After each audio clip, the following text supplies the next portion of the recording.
તો અમદાવાદના દસક્રોઈ પાસે એક જમીન દલાલ લૂંટાયા હોવાની ઘટના પ્રકાશમાં આવી છે। અમદાવાદથી આ સમાચાર છે। જમીન દલાલ લૂંટાયો છે। ગાડી સાથે ટક્કર મારીને તેનું અપહરણ કરવામાં આવ્યું હતું। તો અમદાવાદના દસક્રોઈ પાસેથી આ ઘટના પ્રકાશમાં આવી છે। જમીન દલાલ અજય રાજપૂતનું અપહરણ કરવામાં આવ્યું હતું। ગાડીને ટક્કર મારીને તેનું અપહરણ કરાયું। અપહરણ કર્યા પછી આરોપીઓએ રૂપિયા 15 લાખ પડાવી લીધા છે।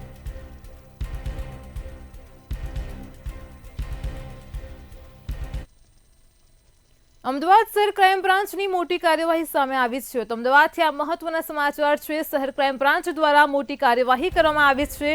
ઉલ્લેખનીય છે કે અમદાવાદથી જ ઘટના પ્રકાશમાં આવી। બસોમાં મુસાફરોની વસ્તુઓ ચોરનાર ગેંગ ઝડપાઈ ગઈ છે। તો ક્રાઇમ બ્રાન્ચે મોટી કાર્યવાહી કરી છે। રાત્રિના સમયે સૂતેલા મુસાફરોને ટાર્ગેટ કરવામાં આવતા હતા। તેમની વસ્તુઓની ચોરી કરાતી હતી।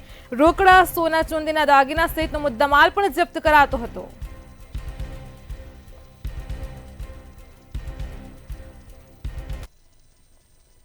અમદાવાદના કૃષ્ણનગરમાં વ્યાજખોરોનો ત્રાસ યથાવત જોવા મળી રહ્યો છે। તો અમદાવાદથી આ સમાચાર મળી રહ્યા છે। કૃષ્ણનગરમાં વ્યાજખોરો ત્રાસ બતાવી રહ્યા છે, ત્યારે લોકો પણ હેરાન પરેશાન છે। ફરિયાદીની દુકાને આવી અને વ્યાજખોરે ઢોરમાર માર્યો હતો। પોલીસની જગ્યાએ ફરિયાદીએ ગૃહમંત્રીને અરજી પણ લખી છે।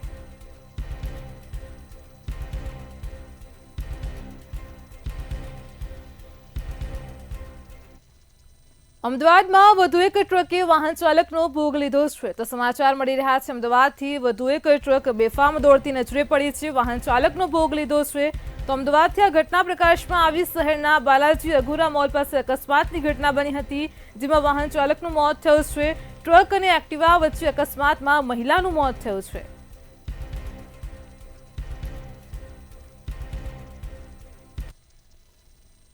અમદાવાદના ધોળકાથી સમાચાર મળી રહ્યા છે। અમદાવાદના ધોળકાથી હિટ એન્ડ રનનો બનાવ પ્રકાશમાં આવી રહ્યો છે। ઉલ્લેખનીય છે કે અમદાવાદમાં હવે હિટ એન્ડ રનની ઘટનાઓ દિવસે ને દિવસે વધી રહી છે। વધુ એક ઘટના અમદાવાદના ધોળકાથી। તો મધ્યા વિસ્તારમાં વ્યક્તિને ટક્કર મારી કાર ચાલક ફરાર થયો હતો। ઘટનાના સીસીટીવી સામે આવ્યા છે। રસિક રાઠોડ નામના બાઇક ચાલક કારની અડફેટે આવ્યા હતા।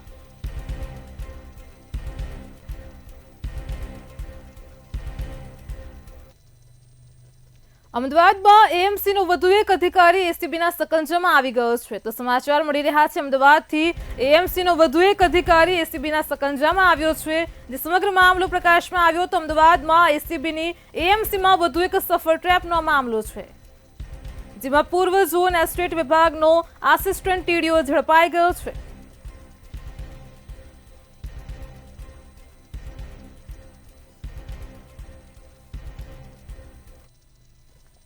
રાજકોટથી સમાચાર મળી રહ્યા છે। રાજકોટમાં એબીવીપીના કાર્યકર્તાઓના જાહેરમાં સીન સપાટા જોવા મળ્યા છે।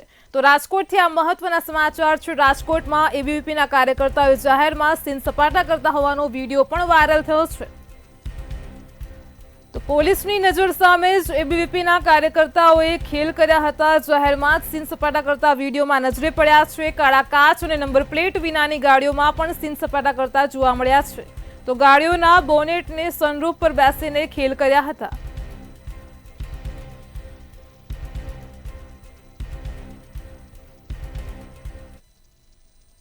અમદાવાદના નારોલમાં એક દંપતીનું વીજ કરંટ લાગવાથી મોત થયું હતું, અને આ વીજ કરંટ કેવી રીતે લાગ્યો અને તેને લઈને કોઈ માહિતી પણ પ્રકાશમાં નથી આવી। ત્યારે ઉલ્લેખનીય છે કે આ વીજ વાયર પણ કોનો હતો તેને લઈને કોર્પોરેશન પાસે પણ કોઈ જ પ્રકારનો જવાબ નથી।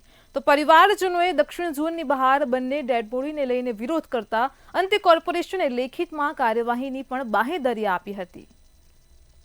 સમાચારોમાં આગળ વાત કરીએ તો અમદાવાદથી જ વધુ એક સમાચાર સામે આવ્યા છે। ઉલ્લેખનીય છે કે અમદાવાદ શહેરમાં વરસાદમાં વીજ કરંટ અને એક દંપતીનું મૃત્યુની ઘટના પ્રકાશમાં આવી છે। લાંભાવોડમાં આવેલ નારોલ ઈસનપુર હાઈવે પાસે મટન ગલીમાં ખાડામાં ભરેલા પાણીમાં વીજ કરંટ આવવાથી એક દંપતીનું મૃત્યુ થયું। તો લાંભાવોડ કોંગ્રેસ સમિતિ દ્વારા પરિવારના સભ્યોને સાથે રાખી મણિનગર ખાતે મૃતદેહને લઈ જઈ અમદાવાદ મ્યુનિસિપલ કોર્પોરેશન ખાતે આજરોજ આવેદનપત્ર પણ પાઠવવામાં આવ્યું હતું, જેમાં સ્પષ્ટ વળતરની માંગ કરાઈ છે।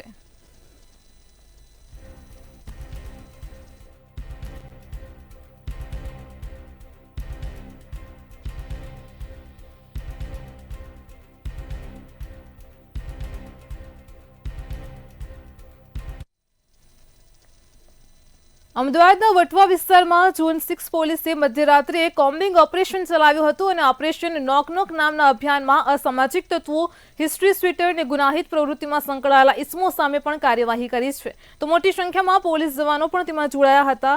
આ કોમ્બિંગ ઓપરેશનમાં ડીસીપી તથા એસીપી ડિવિઝન સહિતના વટવા પોલીસના ઉચ્ચ અધિકારીઓ પણ હાજર રહ્યા હતા. અમદાવાદ શહેરના ઝોન 6 વિસ્તારમાં વટવા પોલીસ સ્ટેશન છે. એમાં ચારમાળિયા જે એરિયા છે કે જ્યાં ઘણા બધા ક્રાઇમ કરેલા લોકો રહે છે. આવા આશરે 100 જેટલા વ્યક્તિઓ ઉપર એક કોમ્બિંગનું આયોજન કરવામાં આવ્યું છે.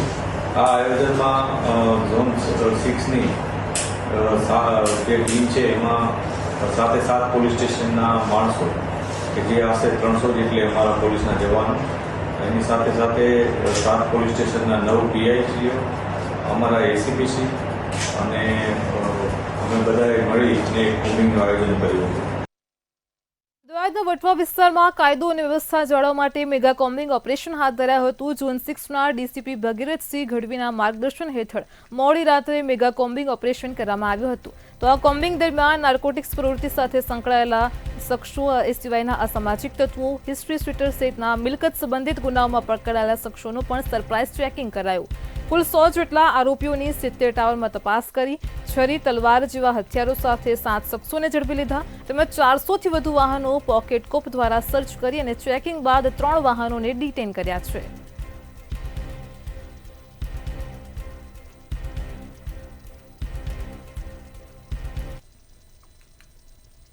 અમદાવાદ શહેરમાં કરોડોની છેતરપિંડીનો મામલો પ્રકાશમાં આવ્યો છે. ગેરકાયદેસર ટ્રેડિંગ કંપની ચલાવવામાં આવતી હતી અને ત્યારે કંપની ચલાવી રોકાણકારોને ઊંચા વળતરની લાલચ આપી કરોડો રૂપિયા વસૂલ્યા છે. આ સમગ્ર મામલે ચાંદખેડા પોલીસે મહિલા આરોપીને ઝડપી લીધી છે અને આગળની કાર્યવાહી પણ હાથ ધરી છે. આ ઉપરાંત આ વિસ્તારમાં તડીપાર કરવામાં આવેલા ઘણા બધા લોકોને ચેક કરે, એમાંથી એક વ્યક્તિ અહીંયા હાજર મળી આવ્યો હતો. તેના ઉપર પણ કાયદેસરની કાર્યવાહી કરવામાં આવી.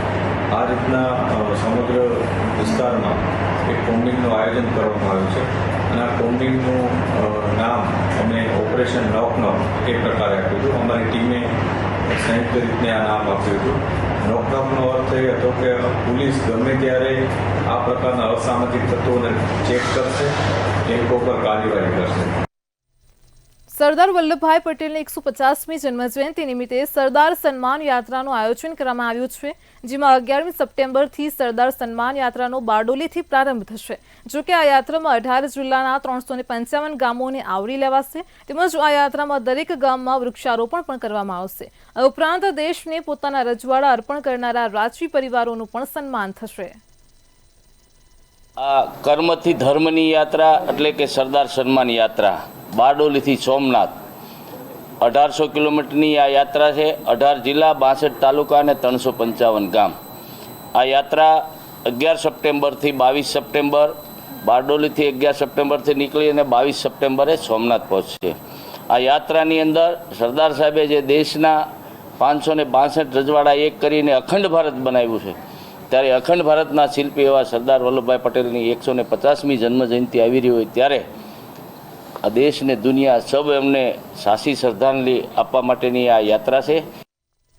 મુખ્યમંત્રી ભૂપેન્દ્ર પટેલે અમદાવાદમાં all Gujarat caterers association expo 2025ને ખુલ્લો મૂક્યો હતો. આ એક્સપોમાં 150 જેટલા સ્ટોલ અને અંદાજે 2500 જેટલા એક્ઝિબિટર્સ ભાગ લીધો છે. તો તારીખ 9મી અને 10મી સપ્ટેમ્બર એમ 2 દિવસ યોજાનારા એક્સપોમાં વિવિધ દેશોની ભોજન સામગ્રી અને રસોઈ કળાનું પ્રદર્શન થશે. આ પ્રસંગે મુખ્યમંત્રીએ વિવિધ કેટરર્સ સ્ટોલ્સની મુલાકાત લઈ અને કેટરર્સ એસોસિએશનના અગ્રણીઓને જણાવ્યું કે રાજ્ય સરકાર દ્વારા મેદસ્વીતા મુક્ત ગુજરાતનું અભિયાન ચલાવવામાં આવી રહ્યું છે અને ત્યારે આપણે પણ હેલ્થ કોન્શિયસ બની કેટરર્સ દ્વારા બનાવવામાં આવતા ખોરાકમાં તેલનો વપરાશ ઓછો કરી લોકોના સ્વાસ્થ્ય સુધારના કામમાં પણ સહભાગી બનીએ. ખાદ્ય, પાકકળા અને પેય ઉદ્યોગના 150થી વધુ સ્ટોલ્સમાં કેટરર્સના ઉત્પાદનોનું પ્રદર્શન આ કેટરિંગ એક્સપોની વિશેષતા છે. આ ઉપરાંત કેટરિંગ એસોસિએશનના સભ્યોને નિષ્ણાંતો દ્વારા માર્ગદર્શન આપવા માટે વર્કશોપ અને સેમિનારનું પણ આયોજન કરાયું છે. તો આ એક્સપોમાં ખાદ્ય અને પેય ઉદ્યોગ સાથે સંકળાયેલા દેશભરના અંદાજિત 5000થી વધુ મુલાકાતીઓ પ્રત્યક્ષ મુલાકાત લેવાના છે.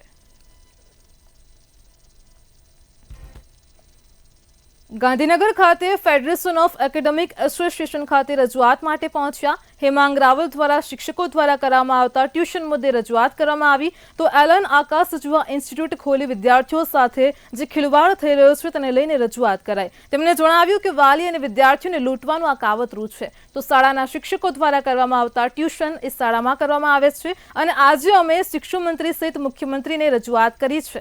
સરકાર આ મુદ્દે યોગ્ય કાર્યવાહી કરે નહીં તો અમે જનતા રેડ કરીશું. ટ્યુશન ક્લાસીસ જે છે એ શાળાની પ્રિમાઇસીસમાં ચાલે છે, શાળાઓ ટ્યુશન કરે છે અને આકાશ, એલન અને બાકી મોટી મોટી સંસ્થાઓ છે એમના ત્યાં વિદ્યાર્થીઓ ભણે છે અને શાળાની અંદર ડમી વિદ્યાર્થીઓ જે છે એટલે કે શાળામાં માત્ર વિદ્યાર્થીઓની હાજરી પુરાઈ છે. આ સાથે સાથે બિન અનામત આયોગની અંદર જે વિદ્યાર્થીઓને ભણાવવા માટે થઈને જે વિદ્યાર્થીઓને સહાય આપવામાં આવે છે એની અંદર પણ જીએસટી જે છે એ કમ્પલસરી કરી દેવામાં આવ્યું છે. આ બધી બાબતોને લઈને આજે સમગ્ર ગુજરાતમાંથી મહેસાણા, રાજકોટ, ભાવનગર, સુરત, વડોદરા, અમદાવાદ એજ્યુકેશન ગ્રુપ અને સમગ્ર ગુજરાતમાંથી અમે શિક્ષણવિદો માનનીય મુખ્યમંત્રીશ્રીને, માનનીય શિક્ષણ મંત્રીશ્રીને આવેદનપત્ર આપીને અમારી વાતને રજૂઆત કરી છે. ચાલુ વર્ષમાં મહેસાણા જિલ્લામાં મગફળીનું વાવેતર ઝડપથી વધ્યું છે તો ખેતીવાડી વિભાગ દ્વારા આપવામાં આવેલી માહિતી પ્રમાણે જિલ્લાની કુલ 24,710 હેક્ટર જમીન ઉપર મગફળીનું વાવેતર થયું છે. સારા વરસાદના પગલે આશાનુરૂપ ઉપજ થવાની સંભાવના વ્યક્ત કરવામાં આવી છે તો તંત્રએ મગફળી પકવતા ખેડૂતો માટે ટેકાના ભાવ પર ખરીદી માટે નોંધણી પણ શરૂ કરી છે. અત્યાર સુધીમાં 4,854 ખેડૂતોએ નોંધણી કરાવી. આ વર્ષે કુલ 75,217 મેટ્રિક ટન મગફળીનું ઉત્પાદન થવાની પણ શક્યતાઓ છે. તો આ સાથે જ ગુજરાત સરકારે મણ દીઠ ટેકાનો ભાવ 1,452 રૂપિયા નક્કી કર્યો છે જે ગયા વર્ષ કરતાં ઊંચો છે. આપણે વાત કરીએ, સરકારશ્રીએ ટેકાના ભાવ જાહેર કરેલા છે જેમાં 1 સપ્ટેમ્બરથી ખેડૂત નોંધણી રાજ્ય સરકારશ્રીના ઈ સમૃદ્ધિ પોર્ટલ ઉપર શરૂ કરવામાં આવેલ છે. ખેડૂતોએ નોંધણી કરાવવા માટે ગ્રામ્ય લેવલે વીસીઈનો સંપર્ક કરી અને નોંધણી કરાવી શકે છે. મહેસાણા જિલ્લાની વાત કરીએ તો મગફળી પાકમાં 24,700 હેક્ટર જેટલા વિસ્તારમાં વાવેતર થયેલું છે. આજની તારીખ સુધીમાં ખેડૂતોએ 4,854 ખેડૂતોએ નોંધણી પણ કરાવેલી છે. ખાસ કરીને ખેડૂતોને વિનંતી પણ એ છે કે ચાલુ સાલે નોંધણીનું વેરિફિકેશન સેટેલાઇટ બેઝ આધારિત એટલે કે ડિજિટલ ક્રોપ સર્વેના ડેટા સાથે પણ થવાનું છે. તો અવશ્ય પોતાના ખેતરમાં જે પાક વાવેતર કરેલું છે તેનું ડિજિટલ ક્રોપ સર્વે અવશ્ય કરી શકે.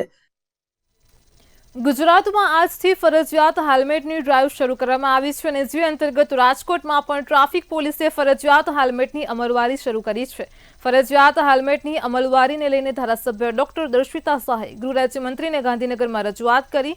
હેલ્મેટ મામલે રાજકોટ ધારાસભ્ય દર્શિતા શાહનું નિવેદન પણ સામે આવ્યું છે. પોતાની સુરક્ષા માટે થઈને જાગૃત કરવામાં આવશે.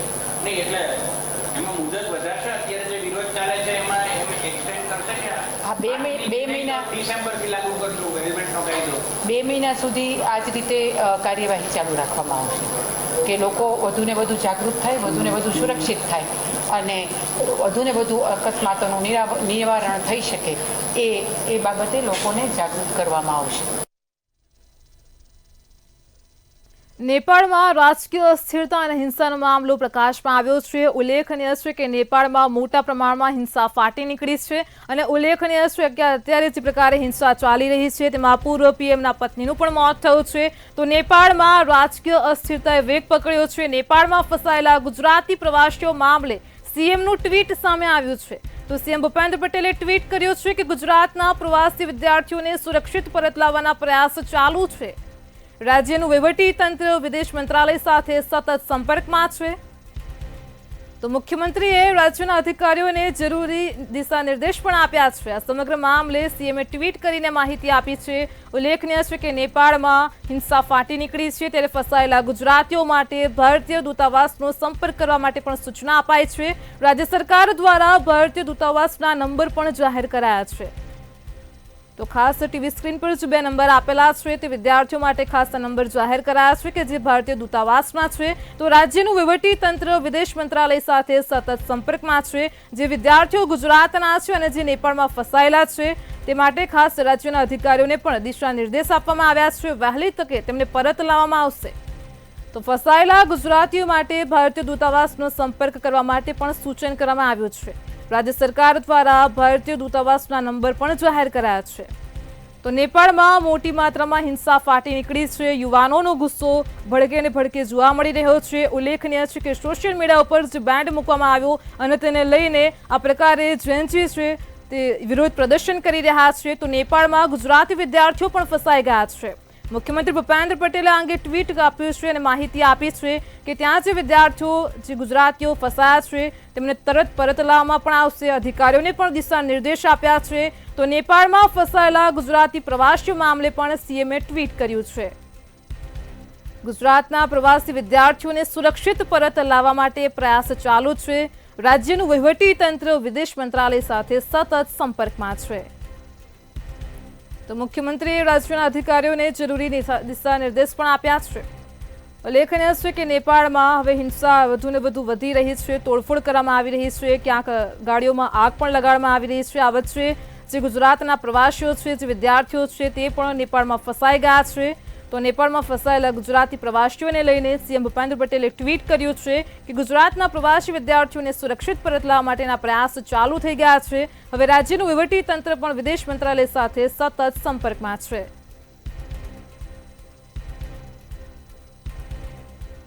તો મુખ્યમંત્રીએ રાજ્યના અધિકારીઓને જરૂરી દિશા નિર્દેશ આપ્યા છે. નેપાળમાં રાજકીય અસ્થિરતા વધી રહી છે અને હિંસાનો મામલો પણ પ્રકાશમાં આવ્યો છે. નેપાળમાં ફસાયેલા ગુજરાતી પ્રવાસીઓ મામલે સીએમનું ટ્વીટ સામે આવ્યું છે. ગુજરાતના પ્રવાસી વિદ્યાર્થીઓને સુરક્ષિત લાવવાના પ્રયાસ હવે શરૂ થઈ ગયા છે.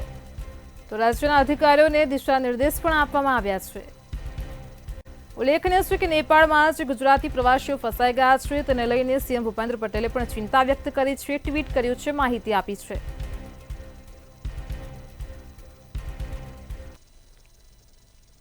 ગુજરાત પ્રદેશ કોંગ્રેસ દ્વારા ગુજરાત શિક્ષણ બચાવો આંદોલનનો સૌરાષ્ટ્ર યુનિવર્સિટીમાં પ્રારંભ થયો છે અને જેમાં પ્રદેશ કોંગ્રેસના કાર્યકારી પ્રમુખ ડોક્ટર ઇન્દ્રવિજયસિંહ ગોહિલની આગેવાનીમાં 500 જેટલા આગેવાનોએ યુનિવર્સિટી કેમ્પસમાં જ 1 કલાક સુધી ધરણા કર્યા હતા.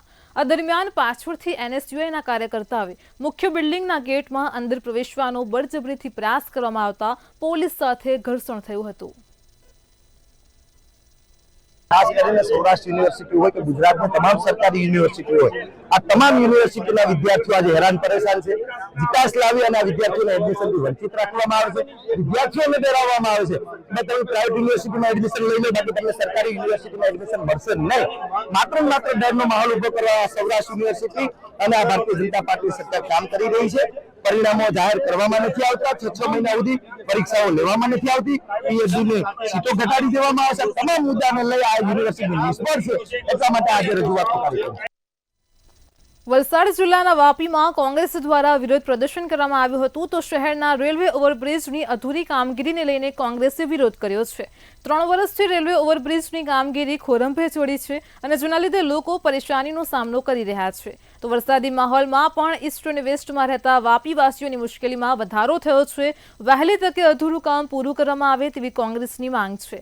કોંગ્રેસે પીડબ્લ્યુડી ઓફિસ સામે 4 રસ્તા પર વિરોધ પ્રદર્શન કર્યા, આવેદનપત્ર આપ્યું અને રજૂઆત પણ કરી હતી અને વહેલી તકે આ બ્રિજનું અધૂરું કામ શરૂ નહીં થાય તો ઉગ્ર આંદોલનની પણ ચીમકી ઉચ્ચારી છે. આવેદનપત્ર અમે વાપી શહેર કોંગ્રેસ તરફથી આપવામાં આવ્યું છે, કારણ કે આ બ્રિજનું ખાતમુહૂર્ત કરીને મતલબ આજે 4 વર્ષ પૂરા થવા આવ્યા, તે છતાં મતલબ બ્રિજનું કામ 30% પણ નથી થયું અને અહીંની વાપીની જનતા એટલી બધી હેરાન પરેશાન છે, કારણ કે તમારે સ્કૂલનું ભણતર મતલબ એજ્યુકેશન બગડી રહ્યું છે, કોઈનો વેપાર ધંધા બગડી રહ્યા છે, નોકરીયાતની નોકરી બગડી રહી છે અને જે આવવા જવા માટે ઈસ્ટ ને વેસ્ટમાં મતલબ એટલા પરેશાન કે લોકોએ બાજુમાં ઘર લેવું પડે, રૂમ લેવું પડે ભાડુતરી, એવી પરિસ્થિતિ થઈ ગઈ. અને આજે 4 વર્ષ વર્ષ પછી તમે જોઈ શકો કે બ્રિજનું 70% કામ હજુ બાકી છે. કાલે 1 કે 2 ગટર ચડાવીને એ બિલિંગ માટે, કારણ કે હું બી એક કોન્ટ્રાક્ટર છું, મને ખ્યાલ છે બિલિંગની પ્રક્રિયા, કે આ બિલિંગ માટે ગટર ચડાવ્યા, જેથી કરીને અમુક એમાં સ્લેબ હોય કે તમારા પિલર બનતા હોય તો આટલા % પૈસા નીકળે, ઉપર ગટર મૂકો તો આટલા % નીકળે, એની ઉપર સ્લેબ નાખો તો આટલા % નીકળે. બાકી તો તમે જોઈ શકો કે હજુ આપણે કોપરલી રોડ તરફનો જે ફાટો છે એમાં બિલકુલ કામગીરી થઈ નથી, કે અહીંયાથી આગળ જવાના રોડ પર બી કોઈ કામગીરી કરવામાં નથી આવી. વડોદરામાં નજીવા વરસાદે રોડ ધોઈ નાખ્યા છે. સ્માર્ટ સિટી વડોદરાના અનેક રોડ રસ્તા ખાડામાં હોય તેવી પરિસ્થિતિ સર્જાય છે. કલાનગરી, સંસ્કારી નગરીમાં ઠેર ઠેર ખાડા ભૂવા પડવાથી ખડોદરા ઉપનામ પડ્યું છે. તો વડોદરા મનપા કમિશનરે ખાડા પૂરવાના આદેશ આપ્યા પછી પણ ખાડા પૂરવા માટેની પેચવર્કની કામગીરી આરંભવામાં આવી છે. તે વખતે વાતાવરણ શુષ્ક હોય તો એની ડ્યુરેબિલિટી વધારે રહેતી હોય છે, એટલે કે આવરદા વધારે રહેતી હોય છે. પરંતુ જ્યારે હ્યુમિડ વાતાવરણમાં આ પેચવર્ક કરવામાં આવે છે ત્યારે એની આવરદા ઓછી રહે છે. પરંતુ છતાં જે રોડ પર રિપીટેડ ખાડા પડ્યા છે એના કોન્ટ્રાક્ટરોને પેનલ્ટી આપવાનું નક્કી કર્યું છે. ઘણા કોન્ટ્રાક્ટરો પાસે પેનલ્ટી પણ લીધી છે. પરંતુ જ્યાં જ્યાં ગટર, વરસાદી ગટર અને પાણી લાઈનોના કોન્ટ્રાક્ટર દ્વારા ચરી બરાબર પુરાઈ ના હોય કે ગ્રાઉટિંગ બરાબર ન થયું હોય, એવા કેસમાં ઇવન હોટ મિક્સ માલ જે વપરાય છે એનું મટીરિયલની કોસ્ટ પણ એમના જ બિલમાંથી વસૂલ કરવામાં આવશે. સ્માર્ટ સિટી વડોદરાનો અંધેર વહીવટ. વડોદરા સંસ્કારી નગરી કહેવાતી હતી, કલા નગરી કહેવાતી હતી, અને હવે ખડોદરા નગરી નામ પડી ગયું છે. નીત નવા વડોદરામાં ભૂવાનો જન્મ થાય છે અને પ્રધાનમંત્રી નરેન્દ્ર મોદી જેટલી વખત સાંસદ, ધારાસભ્ય કે કોર્પોરેટરને રિપીટ નથી કરતા, એટલા વડોદરા મહાનગરપાલિકામાં ખાડા રિપીટ થાય છે. આપ જોઈ શકો છો, આ વડોદરા મહાનગરપાલિકાની વડી કચેરી આવી છે, એ જ વોર્ડ નંબર 13 છે. 13 નંબર અપશુકનિયાળ છે, પરંતુ અહીંયા જે વોર્ડની કામગીરી છે એ અપશુકનિયાળ સાબિત થઈ રહી છે. કમિશનર ખાડા પૂરવાના આદેશ આપે છે, પરંતુ ખાડા રિપીટ થઈ રહ્યા છે. અમારા વિસ્તારમાં નહેરુ ભવનથી બગીખાના અને બગીખાનાથી જયરત્ન સુધી જે રોડ મંજૂર કરવામાં આવ્યો તો 6 થી 7 કરોડ રૂપિયા ખર્ચો કરીને, એ રોડ તમે જોઈ શકો છો. અમે કહેવા માંગીએ કે હવે જે ગણેશજીનો તહેવાર હતો, ગણેશજીનું બજાર ભરાતું હોય ને એ રોડ એવો ને એવો જ રાખવામાં આવ્યો હતો, ખાડા પૂરવામાં નહોતા આવ્યા. એટલે અમે જે તે અધિકારી હોય, કોન્ટ્રાક્ટર હોય, એમની જોડે ચર્ચા કરી કે ભાઈ કેમ કરવામાં નહીં આવતું, કે કમિશનરશ્રીએ ના પાડી છે કાર્પેટ કરવાનું, ચોમાસા પછી કરવામાં આવશે. આખો ને આખો ગણેશજીનો જો હિન્દુ સમાજનો મોટો તહેવાર આવા ખાડામાં, અને લોકો અસંખ્ય અહીંથી ગણેશજીની મૂર્તિ લઈ જતા હોય, ઘરે સ્થાપના કરતા હોય, કોઈ મૂર્તિ ખંડિત થાય, વિસર્જન કરવા આ રોડ પર જાય. એટલે એટલી ગંભીર પરિસ્થિતિ. આખો તહેવાર ગયા પછી હવે માતાજીનો તહેવાર આવવાનો, નવરાત્ર આવવાનો, ને જે ટેમ્પરરી જે ખાડા પૂરવામાં આવે છે એ તમે જોઈ શકો છો. આ પથ્થર કોઈને વાગી જાય, નવલાખીના તમામ ગરબાઓ થવાના, હજારો લોકો અહીંથી બહેનો જવાની હોય, કોઈને વાગી ના જાય, એના લીધે વહેલી તકે આ રોડ જે બાકી છે કાર્પેટ કરવામાં આવે, એવી અમારી ને વિસ્તારના લોકોની માગણી છે. એટલે કહી શકાય કે 9મી વખત એકની એક જગ્યાએ ખાડા રિપીટ થયા. ભારતીય જનતા પાર્ટીને નાગરિકો 9 ટર્મથી મત આપે છે તેવું નાગરિકોનું કહેવું છે, તો ખાડા રિપીટ થઈ રહ્યા છે.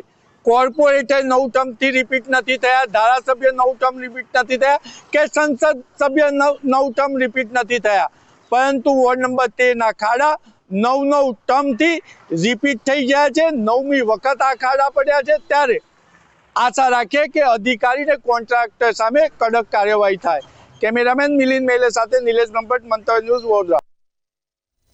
જૂનાગઢથી સમાચાર મળી રહ્યા છે. તો જૂનાગઢ જિલ્લામાં 2 માલધારીઓએ ઝેરી દવા ગટગટાવી છે. આ સમાચાર સામે આવી રહ્યા છે જૂનાગઢથી. ઉલ્લેખનીય છે કે જૂનાગઢમાં 2 માલધારીઓએ ઝેરી દવા ગટગટાવી છે. વનતંત્રના ત્રાસથી 2 માલધારીઓએ ઝેરી દવા પીધી છે. આ ઘટના પ્રકાશમાં આવી છે. તો જૂનાગઢમાં વિસાવદર એસીએફની કચેરીમાં ચકચારી ઘટના બની હતી. 2 માલધારીઓએ ઝેરી દવા પીધી છે. જંબુથાણા નેસના 2 માલધારીઓને નોટિસ આપી હતી. તો મિંદડા રેન્જના જંગલમાંથી બહાર નીકળી જવા માટે નોટિસ આપવાથી વનતંત્રના ત્રાસને લીધે આ 2 માલધારીઓએ ઝેરી દવા પીધી છે. મારું નામ સમદભાઈ ગઢવી, ગામ રાજપરા. 2 દી મોર આપણે યારુભાઈનો ફોન આવેલો કે અમારા સમાજને જે જાંબુથરા રહે છે એ લોકોને જંગલ ખાતામાં વારંવાર હેરાન કરે છે અને ખોટી નોટિસો આપી અને એને ત્યાંથી ખસેડી મેળવાની ધમકી આપે છે. બૈરાઓ ઘેરે હોય તો એકલા બૈરાઓને ધાક ધમકી આપે અને અમે પછી કીધું સાહેબ પાસે જઈને કંઈક એનો રસ્તો કાઢીએ તો સાહેબને રજૂઆત કરવા ગયા તો સાહેબે અમને મળવાની પણ ના પાડી. મારું નામ યાર મોહમ્મદ મકરાની, ગામ દુધારાથી. હવે જાંબુથરાવાળા છે, આ લોકોને 1 મિનિટ દિવસ પહેલાં નોટિસ ભજવી હતી આરએફઓ સાહેબે કે તમે તાત્કાલિક ખાલી કરાવો. પછી 10 દિવસ પહેલાં ભજવી. પછી કાલે સાંજે ગયા.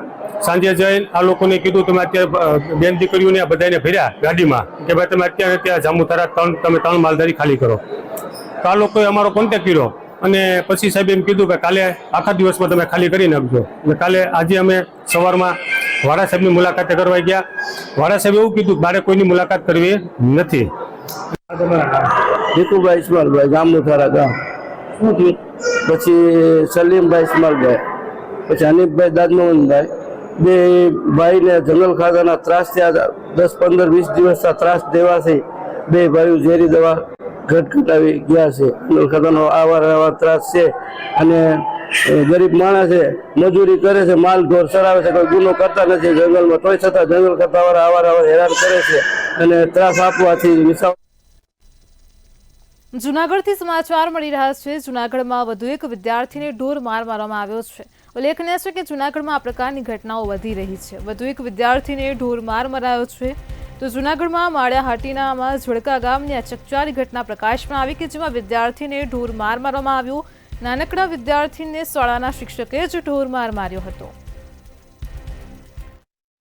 સાહેબે મને વાથામાં મારી ચીટલો થથરમાં ચીટલો ભર્યો અને માર્યો 1 વાગે અને મેં કીધું એકી કરવા જવા દે, એકી પાણી કરવા ન જવા દીધો હતો અને મેં કીધું 2 કરવા જવા દે, 2 કરવા નહોતો જવા દેતો.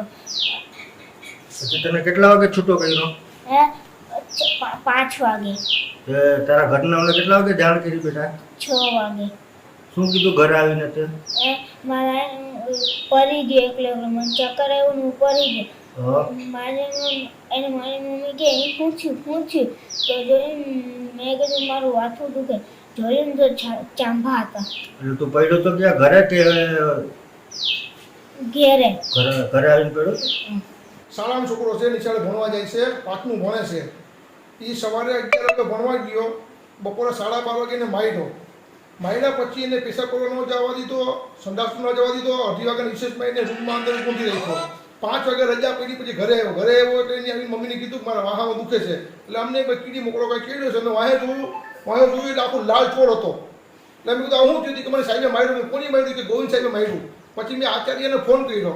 તેને કીધું વાંધો ને હાલશે કે જીવ હોય કે તમે રહેવા દો, આપણે સવારે સમજત કરી લેવું. પછી મેં ગોવિંદને ફોન કર્યો સાહેબને. તેને મને કીધું મારી ભૂલ થઈ કે હું માફી માંગુ છું, તમે કાંઈ કરતા નહીં.